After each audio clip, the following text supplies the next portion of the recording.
Hi, I'm Don Klauser. Tonight for my assignment for Introduction to Music Production, I'm going to be demonstrating using a flanger and also a chorus in a musical effect to get a different type of a sound. Tonight my wife recorded an arpeggio in D major with her flute, just a few notes so that we had something to listen to. Come on back in the booth and I'll show you what we're doing. Here we have an analog mixing board. I'm not using a digital audio workstation, a little old school, but just to mix things up, we also have Audacity here in the laptop, which is where I recorded my wife's arpeggio. But let's play it first straight up without any effect.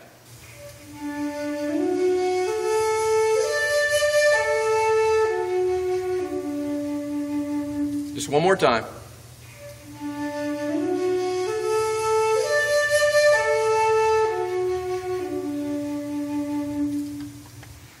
Okay, first we're going to be playing the chorus, and the chorus effect basically takes the piece and reinserts it, the same music, but a little bit either early or late, a little bit off time, and also a little bit off frequency, a little bit sharp, a little bit flat, not much, but just to make it sound like there's more than one person playing or more than one person singing, because in a chorus or an orchestra, it's never perfect. It's close, but just that little bit of blending gives you a fuller sound, and it sounds like more than one person is playing the flute.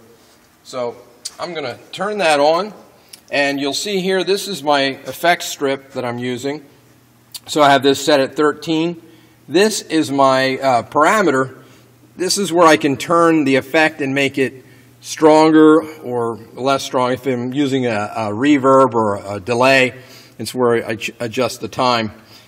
This turns the strip on. This is my fader that brings it back into the main bus and then into my speakers. Now I have it set at 10 dB less than the signals going in, just to add the chorus effect a little bit quieter than the original signal, attenuate it a little bit, to give us the mix that we're looking for. So let's listen.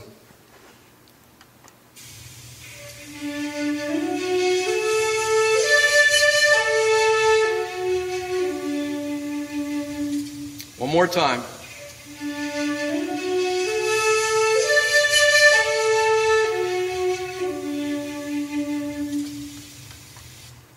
Okay, if you listen, you could hear it wasn't as crisp and clean as the single flute, but it did sound as though there was a group playing, and it just sort of had that kind of feel and a bigger sound, a fuller sound.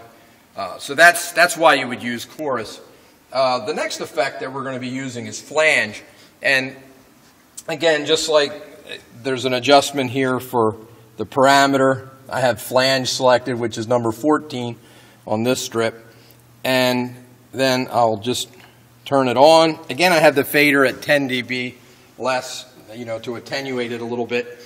This, you're going to find, gives kind of a sorrowful sound, but yet the flute, being a very bright and cheery instrument, it kind of gives you this lonely feeling, but expecting something coming. I could imagine something like this being used on a music background to a video or a movie or something. Let's listen.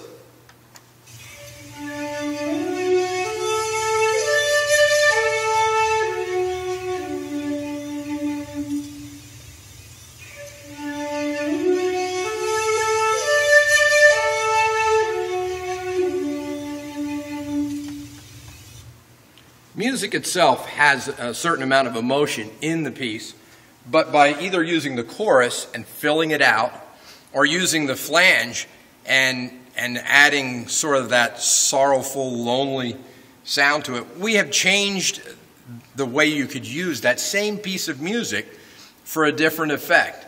And there are obviously many more effects, reverb and delay, but these are just two, and a real-world scenario on how to use them in an analog mixer.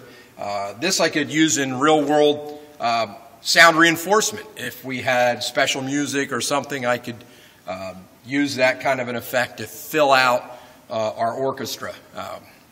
So again, thank you very much for your time. I really enjoyed preparing this lesson. I know it's a little different than some of the other lessons you may see, and I hope it's helpful to you. Thank you, and God bless. Bye-bye.